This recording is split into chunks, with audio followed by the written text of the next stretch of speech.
Dear students, इस lecture में हम नया टॉपिक स्टार्ट करने लगे हैं जो कि है प्रोडक्ट ऑफ वेक्टर्स। इस सिलसिले में सबसे पहले हम स्केलर प्रोडक्ट को स्टडी करेंगे जिसको डॉट प्रोडक्ट भी कहते हैं। आइए पहले इसकी डेफिनेशन देख लेते हैं। When two vectors a and b are multiplied to give a scalar quantity, then the product of vectors is called the scalar or dot product. Mathematically, it can be written as a vector dot b vector equals to a vector magnitude into b vector magnitude cos of theta. यानी वो product जिसमें हम a और b दो vectors को multiply करें और result के तौर पर हमारे पास एक स्केलर क्वांटिटी आए। जैसा कि आप जानते हैं कि मैग्नीट्यूड एक नंबर होता है और इस हिसाब से a का मैग्नीट्यूड मतलब एक नंबर, b वेक्टर का मैग्नीट्यूड मतलब एक नंबर, कॉज ऑफ थीटा ये भी एक स्केलर क्वांटिटी होती है जो कि एक नंबर होता है। तो इस तरह से राइट साइड पे तमाम क्वांटिटीज हमारे पास स्केलर क्वांटिटीज हुई, तो इसलिए हम कहते हैं कि चूंकि दोनों को मल्टीप्लाई करने से हमारे पास स्केलर क्वांटिटी हासिल होती है तो ये स्केलर प्रोडक्ट कहलाता है। ए मैग्नीट्यूड तो हम सिंपली ए लिख सकते हैं, बी मैग्नीट्यूड को बी लिख सकते हैं। यहाँ पर ए जो आपको जो कि एक्चुअली बोल्ड फेस में नहीं है, अगर ये बोल्ड फेस में होता तो ये फिर वेक्टर की रिप्रेजेंटेशन होती। क्योंकि ये बोल्ड फेस में नहीं है तो ये मैग्नीट्यूड किसी भी वेक्टर के मैग्नीट्यूड की रिप्रेजेंटेशन है। तो ए का मतलब हुआ कि ये वेक्टर ए का मैग्नीट्यूड है, बी का मतलब हुआ कि ये वेक्टर बी का मैग्नीट्यूड है। तो आप इस तरह भी लिख सकते हैं और इस तरह भी लिख सकते हैं। क्योंकि यहाँ पे डॉट का आपको सिंबल नजर आ रहा है जो कि बता रहा है, जिसका मतलब ये है कि ये दो वेक्टर्स आपस में मल्टीप्लाई हो रहे हैं और इस डॉट की वजह से हम इसको डॉट प्रोडक्ट कहते हैं। अब इसका मतलब क्या है? जब हम दो vectors A vector B vector का डॉट लेते हैं, रिजल्ट के तौर पर हमारे पास A B cos of theta आता है, तो इसका मतलब क्या है?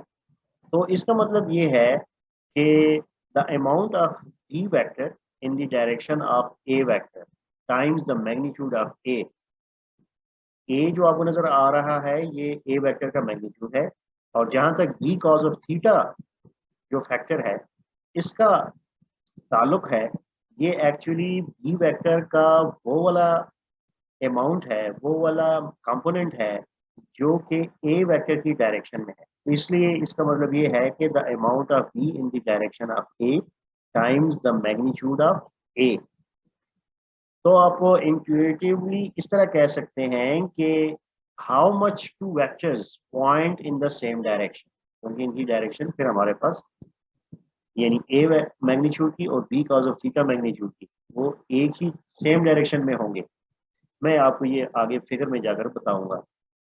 तो यहाँ पर एक्चुअली सेम डायरेक्शन में बी वेक्टर का कंपोनेंट ए वेक्टर की डायरेक्शन के हिसाब से, यानी मैं कहना चाह रहा हूँ कि बी वेक्टर का component B cos of theta जो कि ए वेक्टर की डायरेक्ट ए पर लाई करेगा, ए वेक्टर पे लाई करेगा, और दूसरी सूरत में ए वेक्टर की जो डायरेक्शन होगी बी कॉज ऑफ थीटा का जो तो इसका कंपोनेंट हम बी वेक्टर का लेंगे उसकी भी डायरेक्शन सेम होगी। ये जाहिर है यहाँ पे तो ये मैग्नीट्यूड फॉर्म में है, लेकिन आगे जाकर जब फिगर में मैं आपको समझाऊंगा तो आपको समझ आ जाएगी कि मैं क्या कहना चाह रहा था। तो असल में हम बी वेक्टर की प्रोजेक्शन ले रहे होते हैं ए वेक्टर पे, तो हम ये भी कह सकते हैं कि it gives the projection of one vector over the other vector. यानी डॉट प्रोडक्ट हमें क्या देता है? Gives the projection of one vector over the other vector. Physical meaning of dot product आइए देख लेते हैं। सपोज करें हमारे पास दो वेक्टर हैं, ए वेक्टर है और बी वेक्टर है, वो टेल टू टेल आपस में अटैच किए गए हैं और उनके बीच में एंगल थीटा है। अब अगर हम ऐसा करें कि बी वेक्टर से हम ए वेक्टर पर एक परपेंडिकुलर ड्रॉ करें, ये जहाँ पर मैं एरो पे लेकर जा रहा हूँ प्लीज इस पे फोकस करें। अगर हम बी वेक्टर से ए वेक्टर पर एक परपेंडिकुलर ड्रॉ करें तो ऐसी सूरत में हम बी वेक्टर का प्रोजेक्शन ए वेक्टर पर हासिल कर लें। आइए फिगर में मैं अब आपको देखा, इस तरह से मैं कहना चाह रहा हूँ कि बी वेक्टर से एक यहाँ से हेड ऑफ बी वेक्टर, यहाँ से मैं एक प्रोजेक्शन जो कि परपेंडिकुलर वेक्टर परपेंडिकुलर एक लाइन ड्रॉ कर रहा हूँ, ये ठीक हो गया। जिसने ए वेक्टर को यहाँ पे टच किया। अब बी वेक्टर जो पूरा का पूरा बी वेक्टर है, इसकी प्रोजेक्शन ए वेक्टर पर यहाँ पर बनती है, यहाँ से लेकर यहाँ तक, जिसको बी कॉज ऑफ थीटा कहा जाता है। जैसा कि आप जानते हैं कि सिंपल ट्रिग्नोमेट्री से मैं यहाँ पे आपके लिए लिख देता हूँ कि cos of theta equals to क्या होता है ये, हाँ ये आपको यकीनन ये आता होगा, बेस डिवाइड बाय हाइपोटेन्यूज।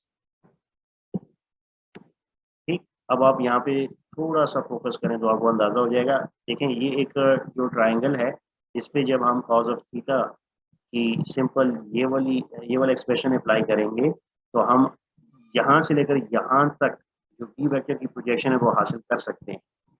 यानी कॉज ऑफ थीटा इक्वल्स होता है बेस और हाइपोटेन्यूज। यहाँ से लेकर यहाँ तक ये बेस है इस ट्राइंगल की, और यहाँ से लेकर यहाँ तक इसका हाइपोटेन्यूज है, और ये इसका परपेंडिकुलर। अच्छा अब देखें, इसको सपोज करें मैं x कह देता हूँ, x, ठीक है। तो यहाँ पे बेस की जगह मैं लिखूंगा x, तो ये देखिए मैंने x लिखा, डिवाइड बाय हाइपोटेन्यूज। अब देखें ये जो b वेक्टर है इसका मैग्नीट्यूड जो है वो कितना है, यानी इसकी लेंथ जो है वो कितनी है, b, तो यहाँ पे मैं b लिख दूंगा। अब हमारे पास बना cos of theta equals to x over b। अब इसका क्रॉस मल्टीप्लिकेशन आप लें तो आपके पास क्या आएगा, x equal to b cos of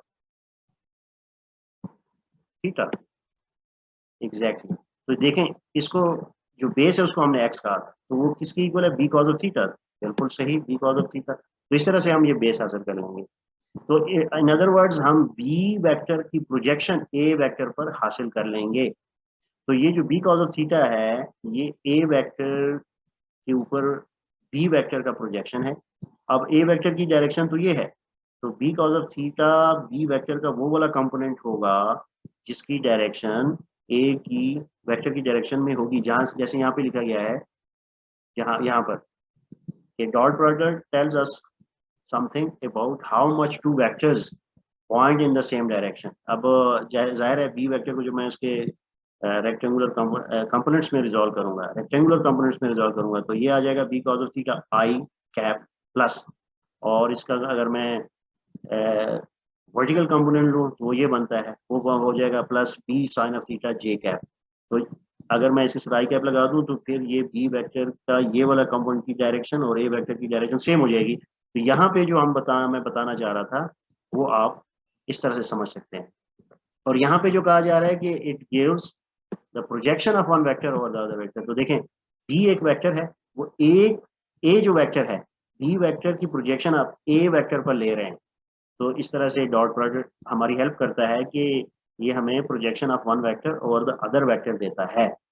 या आप ये वाला जो डेफिनेशन है ये भी देख सकते हैं कि it tells us about how much two vectors point in the same direction. ठीक हो गया। अच्छा अब इसको हम लिखेंगे कैसे, तो देखिए हम लिख रहे हैं A dot B, A vector dot B vector equals to A, ये वाला, ठीक है ना, यानी ए वेक्टर का मैग्नीट्यूड ये, और फिर उसके साथ मल्टीप्लाई हम करने जा रहे हैं projection of be on A vector. तो ये बी वेक्टर जो है इसकी प्रोजेक्शन हम ए वेक्टर पर करें तो हो जाएगा projection of B vector on A vector. इसको आप इस तरह भी कह सकते हैं कि magnitude of component of B vector along A vector, भी ठीक है। मैग्नीट्यूड ऑफ कंपोनेंट ऑफ ये जो कंपोनेंट बना रेक्टेंगुलर कंपोनेंट बी वेक्टर का, इसका किसके अलोंग, ए वेक्टर के अलोंग, जैसे थोड़ी देर पहले मैंने आपको समझाने की कोशिश की। तो इस तरह से हम हमारे पास आ जाएगा A vector dot B vector equals to A magnitude B cos of theta, B magnitude cos of theta. अब देखें बी कॉज ऑफ थीटा कैसे हासिल होता है वो मैंने आपको यहाँ पर करके देखा। अच्छा डॉट प्रोडक्ट में ये होता है कि डजेंट मैटर अगर आप बी को पहले रखें ए को बाद में रखें तो फिर भी आपके पास रिजल्ट सेम आता है। तो आइए उसकी तरह उसको समझने की कोशिश करते हैं। उसको समझने के लिए इस दफ़ा हम ऐसा करने जा रहे हैं कि एक परपेंडिकुलर ड्रॉ करते हैं ए के हेड से बी वेक्टर। तो ऐसी सूरत में ए वेक्टर की प्रोजेक्शन हम बी वेक्टर पे देखने जा रहे हैं। तो बिल्कुल उसी उन्हीं स्टेप्स को फॉलो करते हुए जो पिछले यहाँ पर मैंने आपको करके दिखाया था। इन्हीं को फॉलो करते हुए हम ए वेक्टर की प्रोजेक्शन बी पर निकाल लेते हैं, जो कि ए कॉस ऑफ थीटा है, और ए कॉस ऑफ थीटा को मल्टीप्लाई कर देते हैं बी वेक्टर के मैग्नीट्यूड के साथ। तो ये हमारे पास हो जाएगा B vector dot A vector equals B into projection of A on B. तो इसको हम इस तरह भी लिख सकते हैं, magnitude of component of A along B. तो simply B dot A equal B A cos of theta, expression 2 हो जाएगा। अब वन एक्सप्रेशन और टू एक्सप्रेशन को अगर हम कंपेयर करें आपस में, तो आप देखते हैं कि, चलिए इसको दोबारा लिखते हैं, B vector dot A vector equals B into A cos of theta, B A cos of theta. Simply ये जो हमारे पास ब्रैकेट इसको हटा दें, क्योंकि ये भी एक नंबर है, ए भी एक नंबर है, डजेंट मैटर आप ए को पहले लिख लें बी को बाद में लिख लें, ठीक है ना जी। तो इस तरह से आपके पास A B cos of theta हो जाएगा। तो ये एक्सप्रेशन आपका पहले वाला बन जाएगा, यानी पहले वाला का एक्सप्रेशन जो था वो इसी तरह था, A B cos of theta, उसमें ए पहले था। तो इससे मतलब ये निकला कि अगर आप ए वेक्टर को पहले रखें या बी वेक्टर को पहले रखें, रिजल्ट आपके पास सेम आएगा। तो इस तरह से हम कह सकते हैं कि डॉट प्रोडक्ट इज कम्यूटेटिव, यानी डॉट प्रोडक्ट कम्यूटेटिव प्रॉपर्टी को ओबे